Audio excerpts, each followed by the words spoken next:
Is Magic the Gathering moving towards a world with no more equipment in it? Greetings, owners of fine luxury cardboard rectangles. We are here today to discuss a question that I was asked over on Twitter. Yes, I have a Twitter. I assume most of you do not know about it, so feel free to join me over there. It's an excellent way to be able to send me questions that you may have. Let's say you've just watched one of my videos and you don't have a question about that specifically. Leaving a comment down there about it, it doesn't really make that much sense. Being able to tweet at me directly works a lot better. So what happened here was I was sent a tweet and I answered the tweet originally, but the more I thought about it, the more I realized that this is actually an interesting discussion to have for a video. So without further ado, let's start out with the tweet that sent me walking down the path that we are all about to tread together. And this tweet is from Jim Altman. Jim Altman says, I noticed that War of the Spark has 0 equipment cards. This is true. And Guilds of Ravnica, Ravnica Allegiance only have 1 each. And then in brackets, he goes on to say that Core Set 19 has 3 pieces of equipment, Dominaria has 7 pieces of equipment, Rivals of Ixalan has 2, Ixalan has 4, Hour of Devastation 1, Amonkhet 1, Aether Revolt 0, and Kaladesh 2. And Kaladesh will actually come into this entire discussion later on. But prior sets had 5 to 8, not to mention there's a new card now. Do you think we're seeing the slow phasing out of equipment from the game? So that is the question. Thank you, Jim Altman, for providing an excellent subject for us all to discuss. Now, this may be fairly lengthy, or it may be a little faster than I'm thinking. I don't know. There's a number of points I want to cover. I'm not going to worry about keeping it really, really tight. So we're just going to go over everything. We're going to start from the very, very beginning. So before we talk about equipment, really, we will talk about the precursor to equipment, because there were cards in Magic the Gathering that were very similar to equipment. And for those of you who don't, let's actually, before we even do that, let's define what equipment is for people who don't really know what we're talking about, although it'll probably be pretty obvious. We're talking about things like helmets, armor, swords, all that sort of stuff that you would equip a creature with. Now, equipment artifacts in Magic the Gathering stick around when the creature gets wiped out. So they function differently to enchant. They function similarly to enchant creatures, but also have a difference in that they stick around and that they are artifacts. So at the very beginning of Magic, they didn't have the concept of an equipment card, but they did make cards that worked like equipment. Very, very similar. So what we're going to do is we're going to take a look at a few examples of some old cards that now have been re-envisioned as equipment with their new re-envisioned style concepts. Basically, we'll look at the old OG Magic cards and the closest equivalent that you can find in terms of modern day equipment. So we're going to start out with Ashnod's Battle Gear. This is a 2 colorless cast artifact. Now you'll notice this is how old school it is. It's from Antiquities. It actually has the term mono artifact on it. What that means is this artifact actually taps. This is before they even put the letter T on there. Before they had the tap symbol, before they had the T to let you know to tap, they just had mono artifact. And this is all the way back in Antiquities. It's one of the 2 expansions, only 2 expansions that came out before I started playing Magic. So Ashnod's Battle Gear, Ashnod being the savage that she is, her armor comes at a cost. So 2 and tap Ashnod's Battle Gear. Target creature gets +2/+2 as long as Ashnod's Battle Gear remains tapped. You may choose not to untap Ashnod's Battle Gear during your untap phase. Obviously, I've reworded a bit from what you see on the card, but that's just to make sure you understand how the card works. So the flavor text, this horrid invention clearly illustrates why Mishra's lieutenant was as feared as why Mishra's lieutenant was feared as much by her troops as by her foes, because she would make you wear battle gear that would jab into your body and hurt you. It's got a very kind of Phyrexian-ish sort of feel to it, which makes sense considering the side that Ashnod was fighting for. So we have this armor. This is clearly, nowadays, this would be considered equipment. I mean, look at it. It's literally armor that you wear into battle, including a crazy serrated sword. It's the whole package. So a modern day version of that would be from Scars of Mirrodin, and that would be barbed battle gear. Now you can see this is 3 colorless to put out. It equips for 2 mana, and the equip cost is how much you have to pay. Like, you pay 3 mana to put it on the board. Then once it's out on the battlefield, you pay 2 mana to equip it to a creature, and you can move this around. So it functions the same way, like Ashnod's battle gear would stay tapped down and could only be applied to any one creature at any one given moment, so it would work that way, like, okay, this is equipment. Barbed battle gear is very similar. It has +4, -1, so you can see that it does in fact damage or reduce the physical health of its wearer, the same way that the Ashnod's battle gear does. And the flavor text says, one needs only to look at the inhabitants of this world to see that they are forged halfway to perfection. All they need is a whisper of the glorious word. And that's from Elbrus the Hidden, one of the 5 big bads from the whole Scars of Mirrodin, transforming Mirrodin into New Phyrexia block. So, we have, actually, I really like the connection now that I think about it between Ashnod's battle gear and battle gear, because not only does it work on the plus-minus level, but it also has that Phyrexian, like, the aspect to it. So that works pretty well. Now let's move on. I've got a couple more examples that I want to use. Flying Carpet's another excellent one. This one's from a set even older than Antiquities, the very first set, Arabian Nights. Now this is a 4 casting cost artifact. You have to pay 2 and tap it. You can see it's a mono artifact as well. It gives 1 creature flying until end of turn. If that creature is destroyed before end of turn, so is Flying Carpet. So you can see this is a piece of equipment, obviously, that only 1 person will be able to use at any given moment. Now, when we compare it to the modern a day equivalent of the equip, I just want you to go into this bearing in mind that this thing costs 4 to hit the board, 2 to use on a creature, and on top of that, you have to use it turn after turn if you want to keep the creature flying. And if the creature gets destroyed, the Flying Carpet gets destroyed. And I mean, that could make sense flavorfully depending on how the creature got destroyed, but that's a terrible card. Flying Carpet's awful. So what do we get now? What's a more modern day version? Well, actually, you can see it flying around in Ixalan, and that is Cobbled Wings. 2 colorless, nets you an equipment that for 1 to equip creature has flying. And you don't have to equip it every turn. Once you've equipped this to a creature, it stays on there. So this costs less to put out and equip than Flying Carpet costs just to get on the board. You can see the garbage that we played with back in the day. I remember using Flying Carpet in my green deck, actually, but Cobbled Wings is so much better. Honestly, I love the flavor text too. Flotsam held together by optimism. So Flotsam's basically like junk that's washed up on the beach and somebody's cobbled it together into a set of wings, kind of almost like a hang glider, right?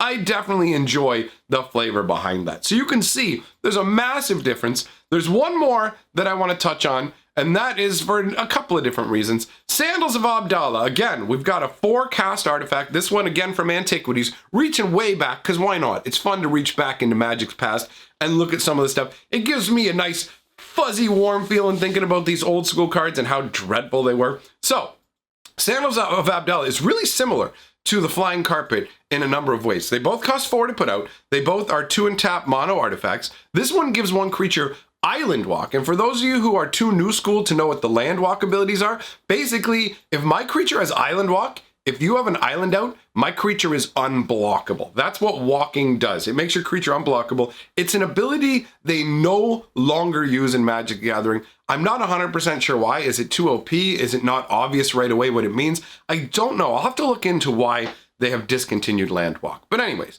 this card gives Island Walk to 1 of your creatures until end of turn. If the creature is destroyed before end of turn, so are the Sandals. This is that old concept. Cards used to have much bigger drawbacks back in the day. So and also, another reason I wanted to show this is, do those look like sandals to you? Do these like wicked, they look like Dorothy should be wearing them. They kind of make me think of the red ruby slippers with the toes all curling up and whatever. And do they have bells on the end?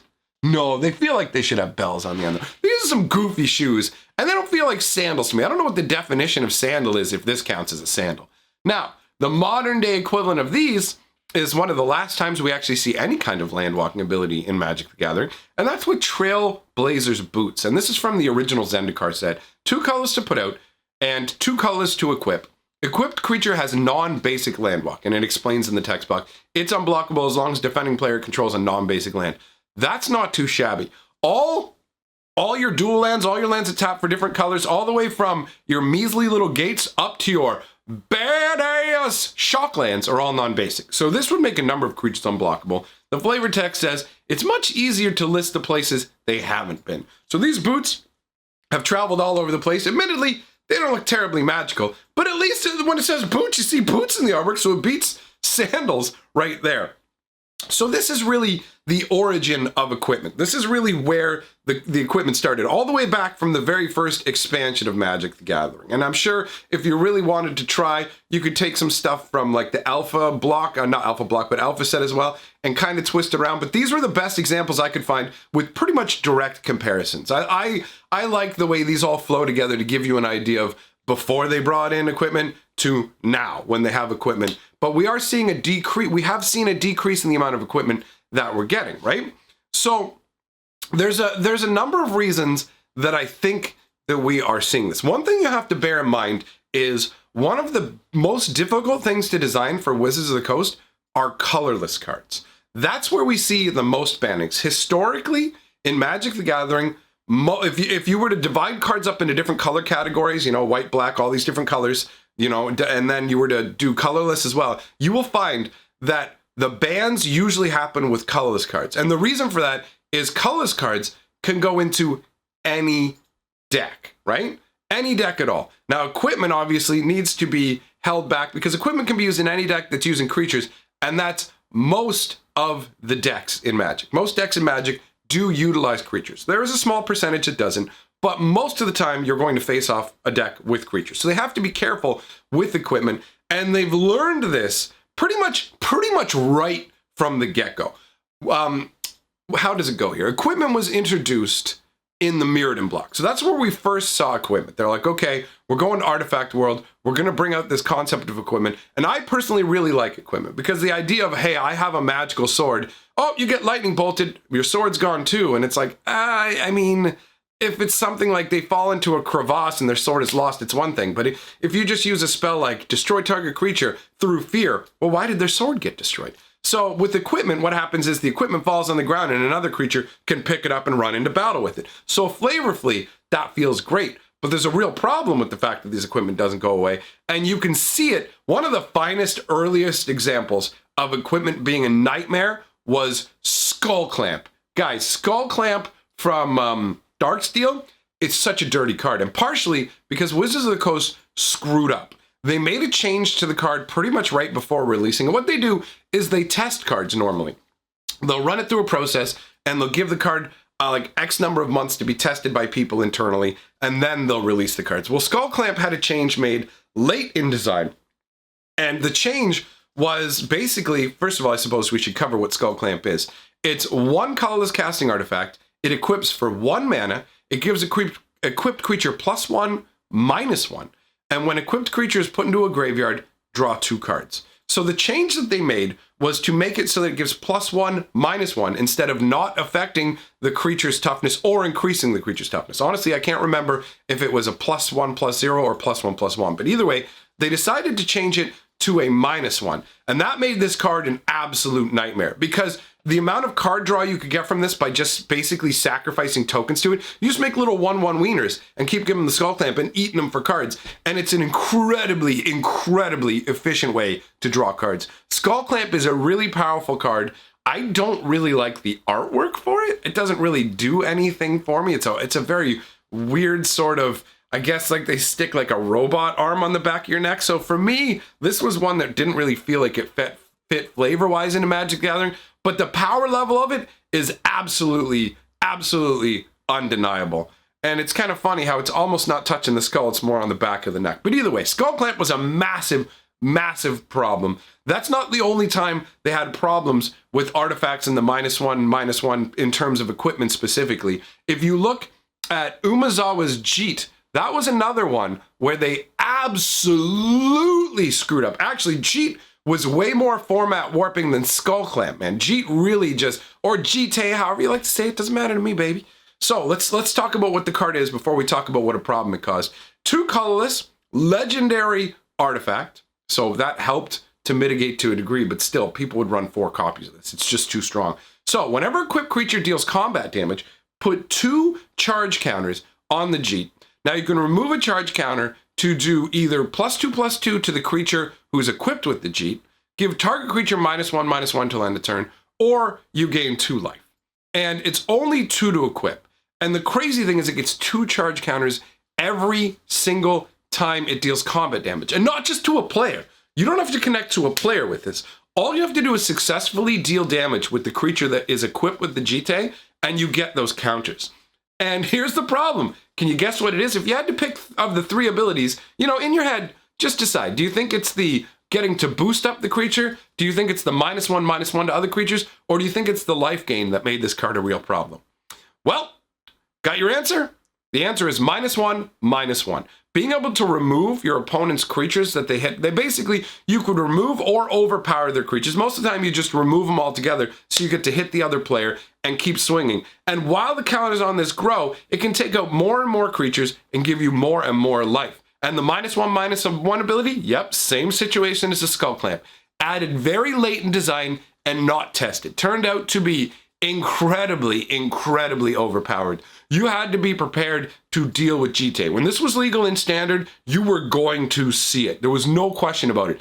It was far too powerful. And it's funny because the Kamigawa block was meant to be weak to balance out the fact that the Mirrodin block was overpowered. They screwed up with a bunch of colorless cards in Mirrodin because, like I've said, colorless cards is where they make the most mistakes. They had to ban the artifact lands because they were like, oh no, we've messed this up. We've completely messed this up. So it's basically like artifacts, colorless cards are a nightmare scenario for them. Mirrodin comes down like the hammer of God and they go, oh lordy, a Ravager Affinity is just mutilating people. So they just turn around and go, oh, we can't have this again. So they go, Kamigawa block's got to be weaker. It has to be. But then, sure enough, Jite just slips through there and goes, ah, you missed me, son. I'm about to ruin everything. So you've got situations like this where colorless cards, the reason that they're able to do so much damage, let's say Jite was like a more modern artifact where they had keyed it to a particular color and went, you got to pay 2 black to put this one out. That would have diminished its power level considerably because it would tie it to a particular color. It's the colorless aspect of equipment that makes them more dangerous to toy around with. And that's one of the reasons that we see equipment less frequently. There are other cards that aren't not quite as obvious how powerful they are until you start to see a bunch of them in action. There is a cycle of 5 swords. Now we're just going to use one for our example here. We're going to talk about the Sword of Fire and Ice. Now this is a 3 casting cost artifact equipment. Equipped creature gets +2/+2 and has protection from red and blue. Can't be hurt by red or blue at all. When equipped creature deals combat damage to a player, Sword of Fire and Ice deals 2 damage to target a creature or player, and you draw a card. And it equips for 2 mana. So, they did a cycle of 5 swords like this. Each of them grant +2/+2, protection from 2 colors, and have 2 abilities as well. Now, back in the day of Cobbled, people would just put out tiny little birds and slam all these swords onto them, and they just run rampant. There's a reason that these swords have just gone up in value over time. There's a reason they did the swords as masterpieces. The swords are too strong. They're very powerful. So it seems like from that point onwards, Wizards of the Coast intentionally decided to ramp down the power of equipment. We'll see some weird ones like Elbrus, the binding blade that turns into a demon. It's weird, but it's not overpowered though. You don't go, oh my god, the power levels on that are insane. Equipment nowadays has become less powerful. It's definitely taken down a notch, but that's not the only reason that we are seeing a decrease in the amount of equipment. It's not just because if they just ramp the power level down, they could still put as much equipment as they want in there, right? Now I said we were going to talk about Kaladesh again, and this is where Kaladesh comes into the picture, because when the Kaladesh block came out, it brought with it something that I find to be fairly detestable in most cases. Not in all cases, there are some okay uses of it. Those who have been watching my channel for a long time will know I have a strong distaste for a particular range of vehicles. Helicopters, trains, cars, tanks, submarines, these don't belong in Magic the Gathering. Kaladesh is what introduced vehicles to the game. Now, I'm okay with things like boats. I'm okay with things like airships that just look like boats that are being held aloft with magic. Things that feel like they normally belong in high fantasy are okay with me. Now, I'm not going to go on a big long rant about that. I recently did a video talking about how much I dislike the tank and the submarine. So if you want to hear the Boss Monster rant about that, you can check that video out. It's just a few videos back, so knock yourself out. But Kaladesh brought with it vehicles, okay? So vehicles are where things change up. We've got, like, you can even see it, you've got a subtle note of how vehicles are are going to come into the rest of this discussion when you look at Eye Quartermaster from Ixalan. So this thing is a 4-mana 2/2, but what's important is its enter the battlefield ability. When it enters the battlefield, you may search your library for an equipment or vehicle card, reveal it, put it into your hand, and shuffle your library. And honestly, this card is one of the things that helped me like hone in on exactly why we are seeing a diminishment in the amount of equipment that we're getting. So basically, for those of you who don't know exactly like how vehicles work, I'm going to use an example of a vehicle that I actually like. So this is the Weatherlight, all right? 4 mana for a 4/5 flyer. Now, note, it's not a creature most of the time. So it does have power and toughness printed down there, but you have to crew it to make it a creature. It needs to be flown by people. So the Weatherlight, whenever it deals combat damage to a player, look at the top 5 cards of your library. You may reveal a historic card from among them and put it into your hand. Put the rest on the bottom of your library in a random order. And it's got crew 3. And what this means is you have to tap creatures with a combined power of 3 to be able to crew it, to turn the Weatherlight into a creature so that it can attack. And this is where we start to see that vehicles and equipment do not peacefully coexist.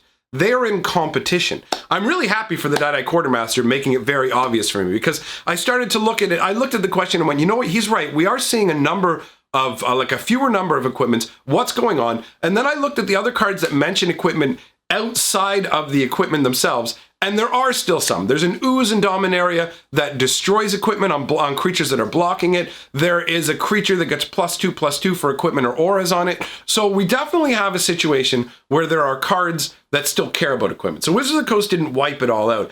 But one of the big problems is Kaladesh has introduced these vehicles, and vehicles compete for space with equipment, not just in the artifact slot, but also in purpose.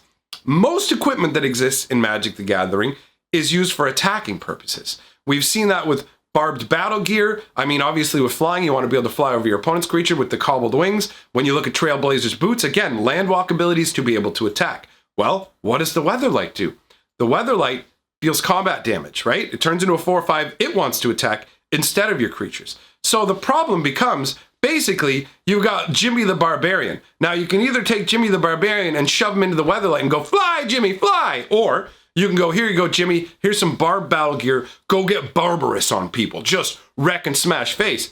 But what you can't do is put that gear on Billy. Nope, his name was Jimmy. That's it. You can't put the gear on Billy McJimmy and then put him in the Weatherlight and say fly and get the benefit from the equipment.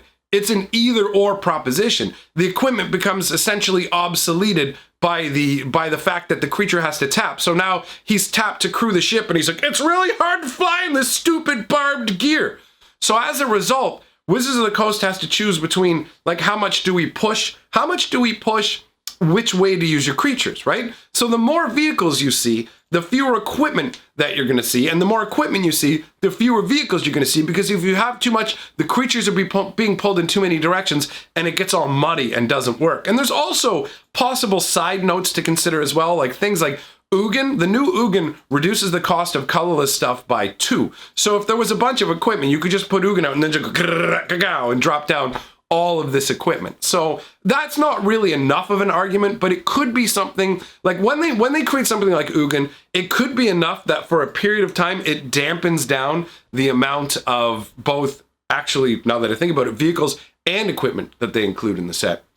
But for me, what it really boils down to, and I think the biggest detractor for equipment, is the invention of vehicles, because like I said, they both compete for the exact same space at the end of the day. Now, I'm genuinely curious to know what you guys think. I'm going to be back in a moment so that we can roll that golden scroll. Just in the blink of an eye, it's like I never even left. Time to roll the golden scroll. The people have my back on Patreon or through channel memberships. Thank you very much for supporting what I do. We are welcoming our newest channel member, 1G. Heavy emphasis on being a G. Thanks for backing me, brother. And to all of you, I say, thank you for being here. I will see you guys tomorrow. And I'm history, baby.